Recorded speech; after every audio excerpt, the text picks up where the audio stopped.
We're recording this brief Christmas message at the Keswick Flood Response Food Bank.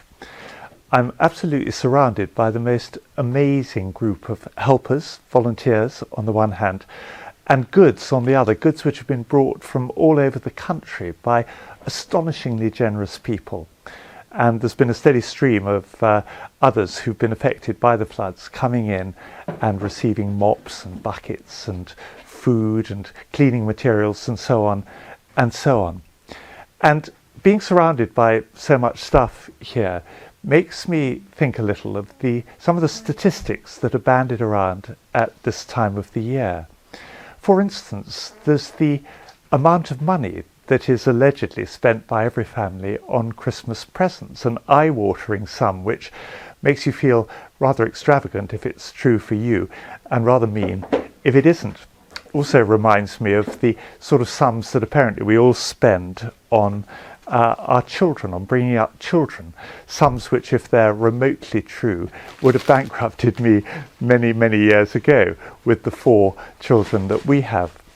So whether it's making a Christmas list or bringing a donation to a food bank or flood response centre, that always involves counting the cost and deciding whether we can really afford it, whether we're going to go into debt on our credit card, as so many people do at this time of the year, or whether perhaps we may have to go for something a little less expensive on this occasion. But of course there are some gifts that are beyond financial price. They're worth far more than anything we may buy or wrap up or donate this Christmas. And those gifts are the ones that concern our relationships. So perhaps this Christmas is a time to think about a member of our family from whom we've become estranged. Christmas is a good time for making up. Or perhaps a friend with whom we've lost touch. Christmas is a good time for re-establishing contact. Or maybe it's somebody at work who I've been treating unfairly or who I have some sort of grudge against. Christmas is a good time for putting that right. As I recently heard somebody say, you can't do a kindness too soon because you never know quite how soon it's going to be too late. And the floods here in Cumbria have been a great example of that. Nobody realised that they were going to come. Nobody appreciated quite how devastating they were going to be.